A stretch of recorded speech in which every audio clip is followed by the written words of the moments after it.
The crisp autumn wind carried the scent of pumpkin spice and freshly baked goods as I made my way down Main Street, clutching a stack of flyers for the annual Harvest Festival. The town square bustled with activity, and I couldn't help but smile at the familiar faces setting up booths and decorating the park's gazebo with vibrant fall foliage. "Lila, over here!" My heart sank as I turned to find my sister, Marla, waving me over with a saccharine smile plastered across her perfectly made-up face. Even after a decade, the sight of her still stirred a whirlwind of emotions within me: anger, resentment, and a lingering sadness that our bond had shattered beyond repair. "Marla," I managed, forcing a tight-lipped smile, "fancy seeing you here." Her eyes narrowed ever so slightly, zeroing in on the flyers in my hands. "Still running that quaint little bookstore of yours, I see."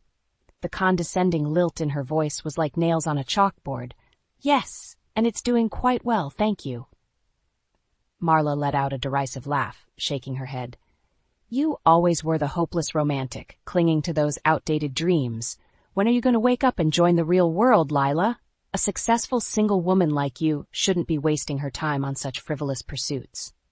My knuckles turned white as I gripped the flyers, fighting the urge to hurl them at her smug face. "At least I'm living an authentic life, Marla, instead of the facade you've so carefully constructed." Her eyes narrowed dangerously. "What's that supposed to mean?" "You know exactly what I mean," I shot back, my voice trembling with barely contained rage. "You've always been jealous of me, ever since we were kids. That's why you did what you did. Stole Evan right from under me, just like you stole everything else that meant something to me." Marla's perfectly sculpted mask slipped, revealing a flash of the ugly, seething envy that lurked beneath. "Don't flatter yourself, Lila. Evan was never yours to begin with. He just realized what a pathetic, delusional loser you are and came to his senses." Her words cut deep, ripping open old wounds that had never truly healed. But this time, something within me shifted. A burning determination ignited in my chest, fueled by a decade's worth of pent-up anger and resentment. "Keep telling yourself that, Marla," I said, my voice low and steady. "But we both know the truth, and one day everyone else will too." With that, I turned on my heel and strode away, leaving her sputtering behind me. The time for cowering in her shadow was over. This was the start of something new, a reckoning years in the making, where the scales of justice would finally tip in my favor. No more playing the victim. It was time for Marla to face the consequences of her actions. As I stormed away from my encounter with Marla, memories came flooding back like a tidal wave, threatening to drown me in their bitter currents. It started when we were kids, really. Marla was always the favorite, the golden child who could do no wrong in our parents' eyes. While I was the shy, bookish one, content to lose myself in the pages of a novel, Marla craved the spotlight, demanding attention with her antics and tantrums. "Why can't you be more like your sister?" Mom would chide, her brow furrowed in disappointment whenever I fell short of Marla's lofty standards. Things only escalated as we grew older. In high school, Marla ruled the social scene, her posse of sycophants trailing in her wake. She snatched up the captain's position on the cheerleading squad, as well as the lead role in every school play. "Who would want to watch a play with you as the star, Lila?" she sneered when I dared to audition. "You're about as interesting as a piece of wet cardboard." And then came Evan, the one bright spot in my life, the kindred spirit who saw something in me that no one else did. We met during our freshman year of college and instantly clicked, our shared love of literature, and quiet nights spent reading together forming an unbreakable bond. At least I thought it was unbreakable. "Evan and I are getting married," Marla announced over dinner one night, her perfectly manicured nails gleaming as she flashed her gaudy engagement ring. The world seemed to tilt on its axis as I stared at her, dumbfounded. Evan, my Evan, had proposed to Marla? The pieces started to fall into place, the hushed phone calls, the sudden cancellations of our dates, the distant look in his eyes. "How could you?" I whispered, my voice cracking with the weight of his betrayal. Marla simply shrugged, a cruel smirk twisting her lips. "He wanted a real woman, not some mousy little wallflower. Can you blame him?" Our parents remained eerily silent, their stunned expressions soon giving way to poorly concealed delight. Finally, Their golden child was getting the happily ever after she deserved. That night, as I lay in bed listening to Marla's peals of laughter drifting down the hall, a hard knot of determination took root within me. She might have won this round, but I wouldn't go down without a fight. It was time to turn the tables on my so-called sister. The next morning I confronted Evan, demanding answers. But his words were little more than a slew of excuses and half-truths, each one more pathetic than the last. "I'm sorry, Lila, but your sister, she's just got this fire, this passion that I can't resist." His voice trailed off, his gaze averting from mine as if he couldn't bear to see the devastation etched across my face. In that moment, I knew there was no salvaging our relationship, no coming back from the depths of his deception. Marla had well and truly poisoned the well, her venomous influence seeping into every crevice of what we'd once shared. As I watched Evan slink away, shoulders hunched in defeat, a cold clarity washed over me. If Marla wanted to play dirty, then so be it. This was war, and I wouldn't rest until I emerged victorious, even if it meant razing her precious fairy tale to the ground. I slammed the door behind me, leaning back against the cool wood as I fought to catch my breath.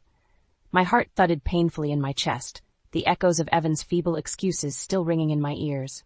A soft knock made me jump, and I whirled around to find Theo standing in the hallway, his brow furrowed in concern. "Lila? Are you all right?" I heard yelling. I opened my mouth to respond, but the words caught in my throat, a choked sob escaping instead. Tears I'd been holding back for far too long spilled down my cheeks, and I found myself enveloped in Theo's comforting embrace.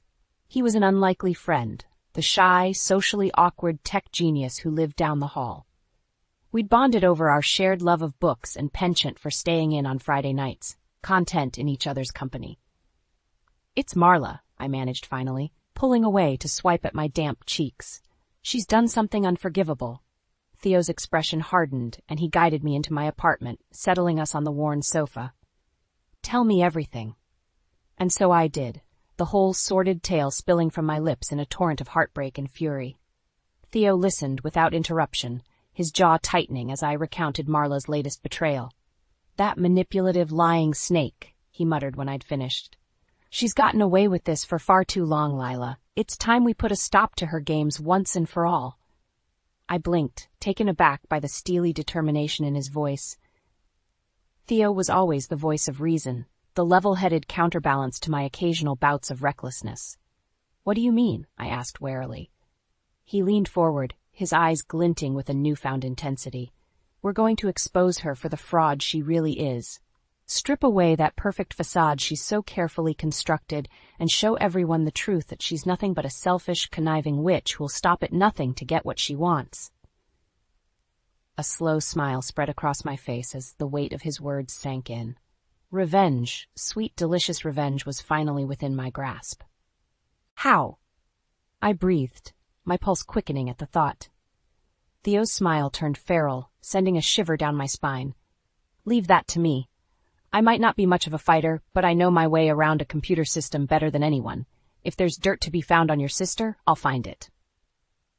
Over the next few weeks, Theo became my co-conspirator, my trusted ally in the battle against Marla's tyranny. He hacked into her emails, her bank records, her social media accounts, unearthing a trail of lies and deceptions that would make even the most hardened cynic blush. Financial misdeeds, extramarital affairs, backstabbing her so-called friends. No stone was left unturned as we meticulously compiled our arsenal of evidence. With each new revelation, the flames of my determination burned brighter, fueled by the knowledge that soon, very soon, Marla's reign of terror would come crashing down around her. "Are you sure you want to go through with this?" Theo asked one night as we pored over the mountain of incriminating files.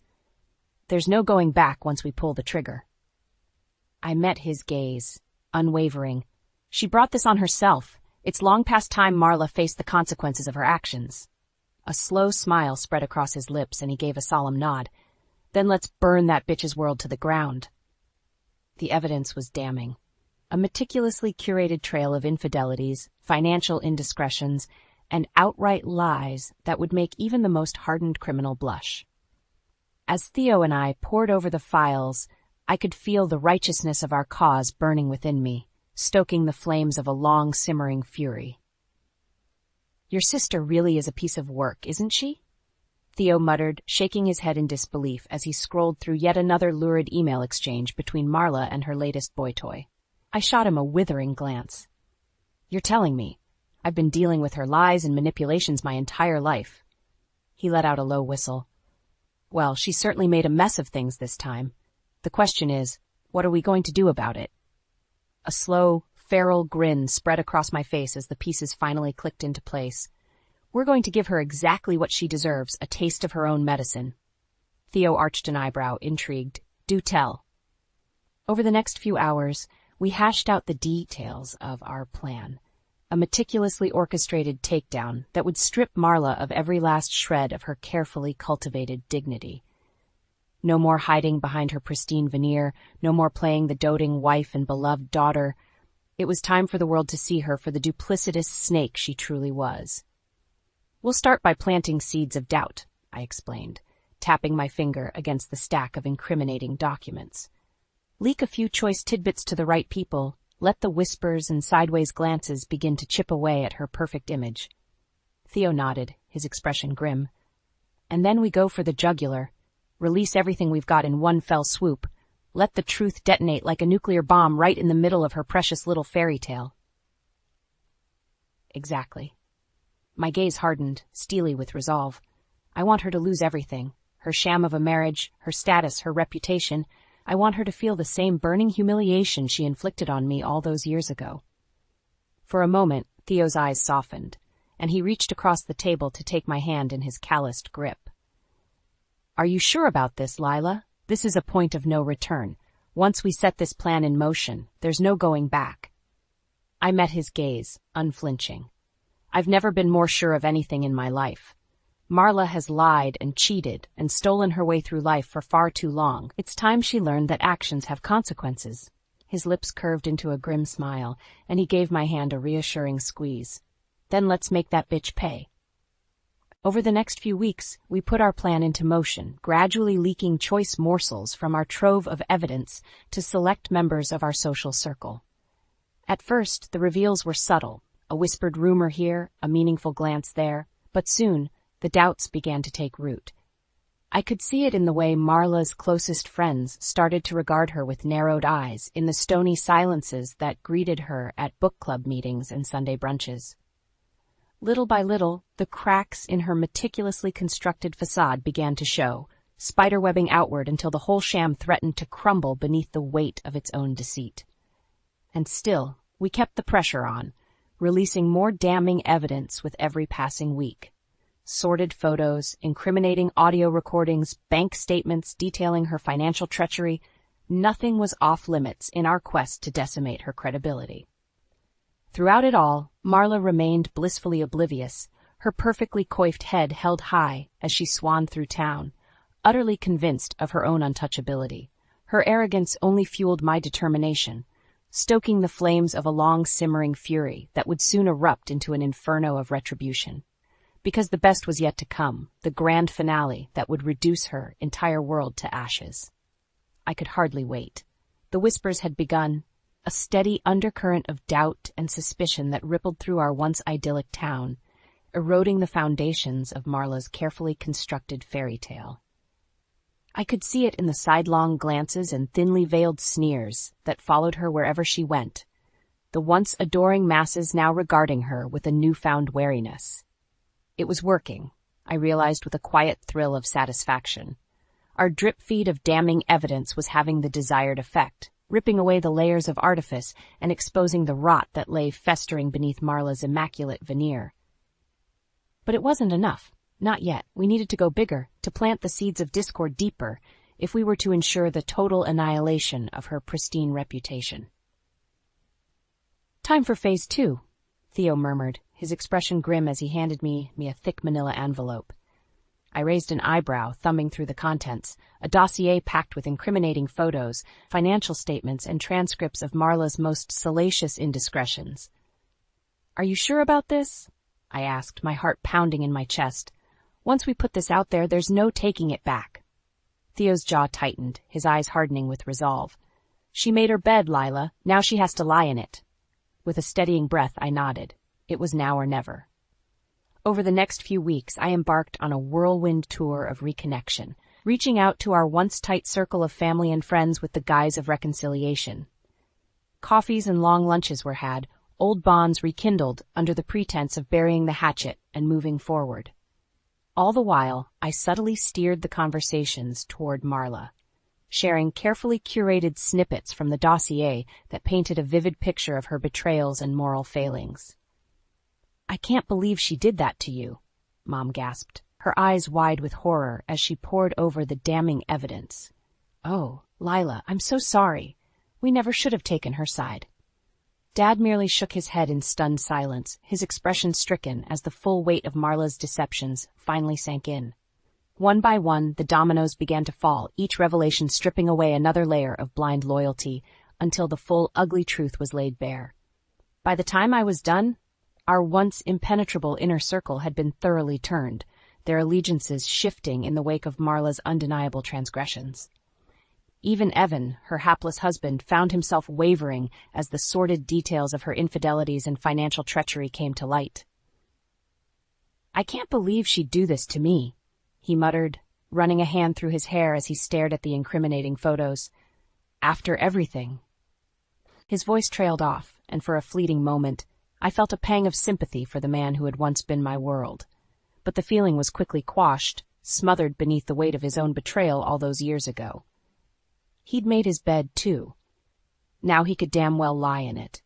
With each encounter, each deftly planted revelation, I could feel the tides beginning to turn in my favor, the ground slowly but surely shifting beneath Marla's feet. Her downfall was imminent, and I savored the anticipation like a fine vintage wine, letting it linger on my tongue as I bided my time. Because soon, very soon, I would have my reckoning, and Marla would finally answer for the lifetime of hurt and humiliation she'd inflicted upon me. This time, there would be no manipulations or lies to sway the judgment, only the cold, hard truth laid bare for all to see. I could hardly wait. The air was thick with anticipation as our family and friends gathered at Mom and Dad's house for what I had billed as a long-overdue reunion. Marla, of course, was fashionably late, a perfectly calculated move to ensure all eyes were on her as she swept into the living room, her every step oozing false graciousness. "So wonderful to have everyone together again," she simpered, air-kissing her way around the room as if she were royalty bestowing favor upon her subjects. I watched in stony silence, feeling the weight of the manila envelope burning a hole in my purse. Tonight was the night. The culmination of months of meticulous planning and strategizing.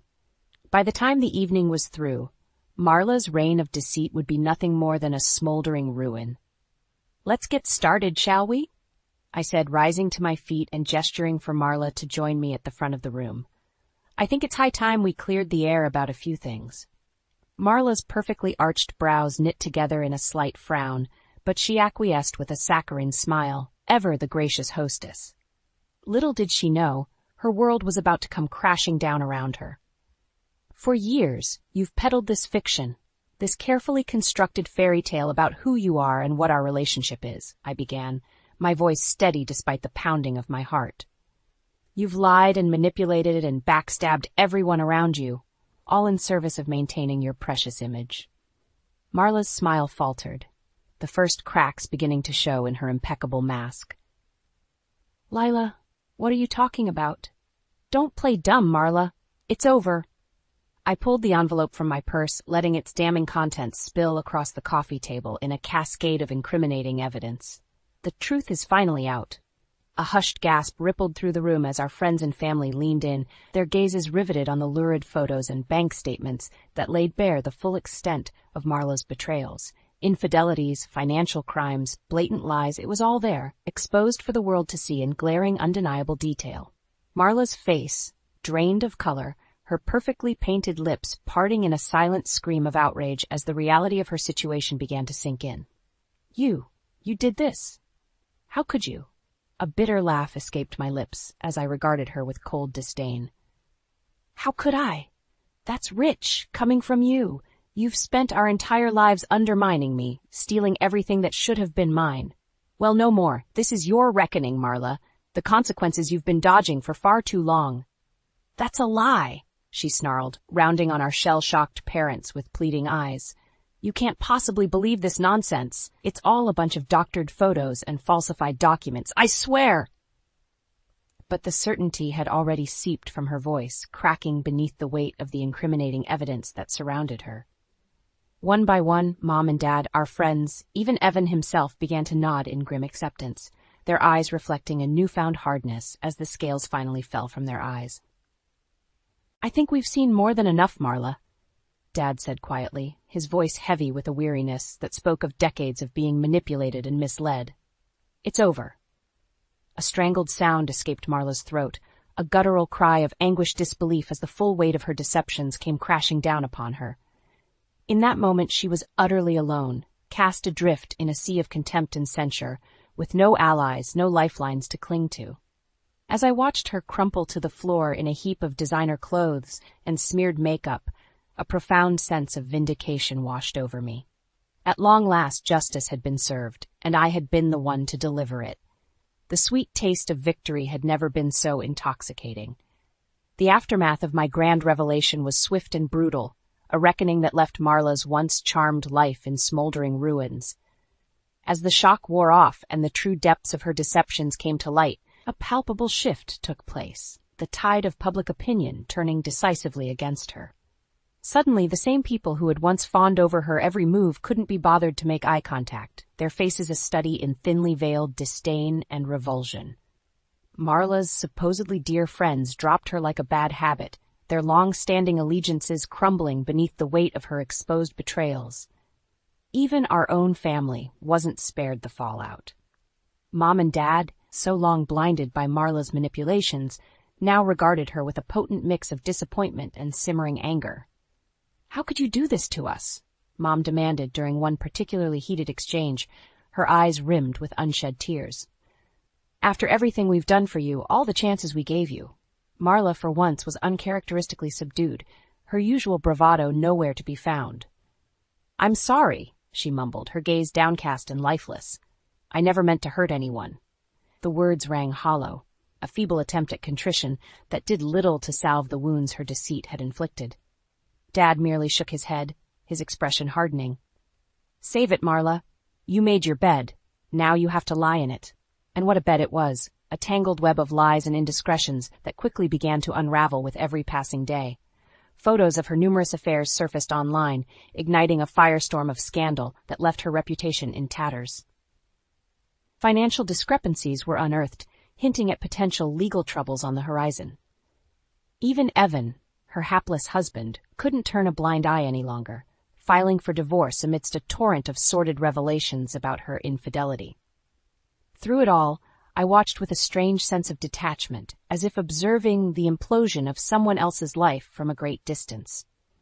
Gone was the seething rage that had once consumed me, replaced by a profound sense of catharsis, a weight lifted from my shoulders after years of carrying the burden of Marla's betrayals.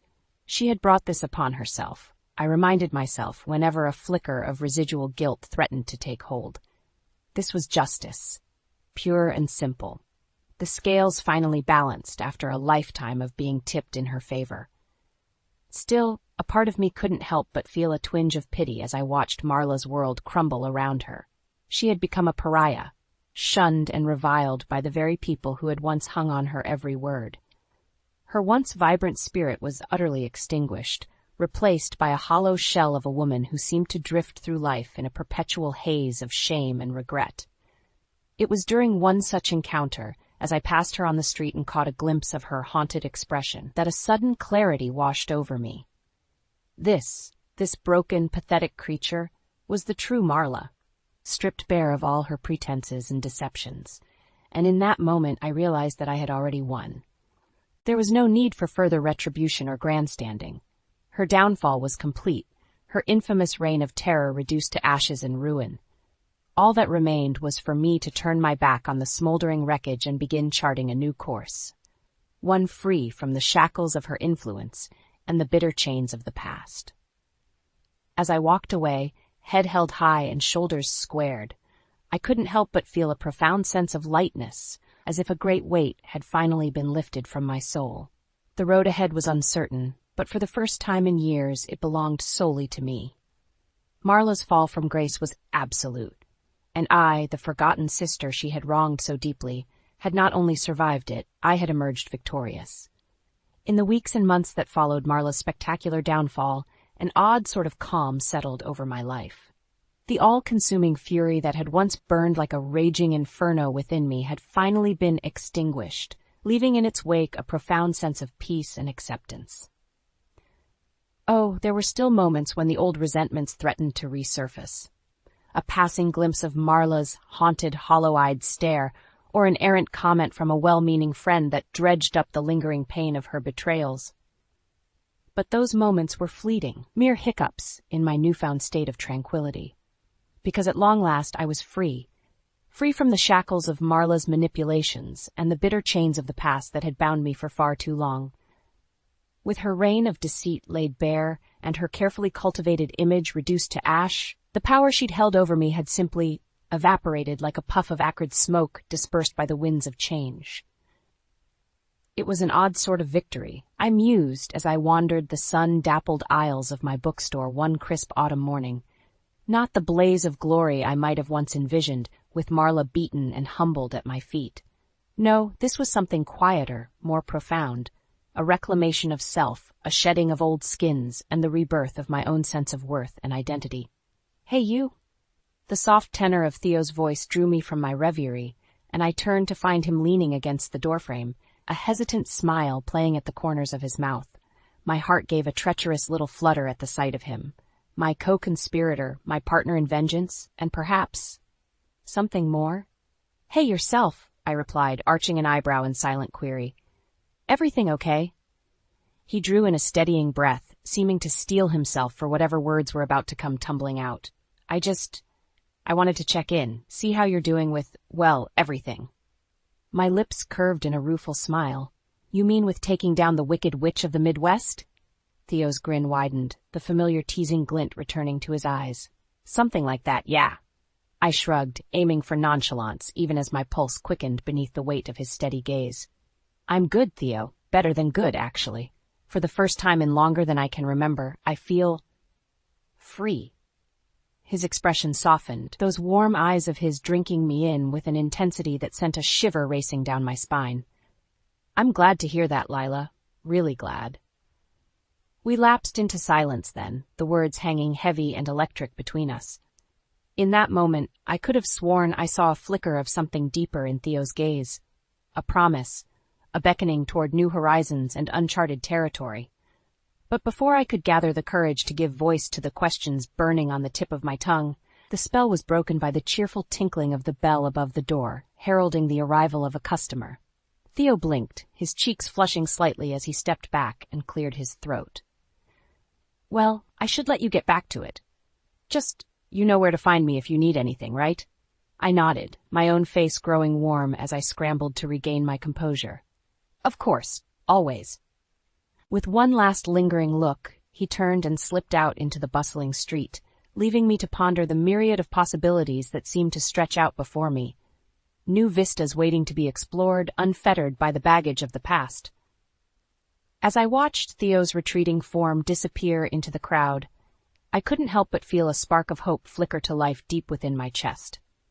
A new chapter was unfolding, one penned by my own hand and ruled not by the whims of others, but by the simple truths that had guided me through my darkest hours: resilience, determination, justice. Marla's reign was over. It was my turn to take the stage, and this time I had every intention of basking in the spotlight.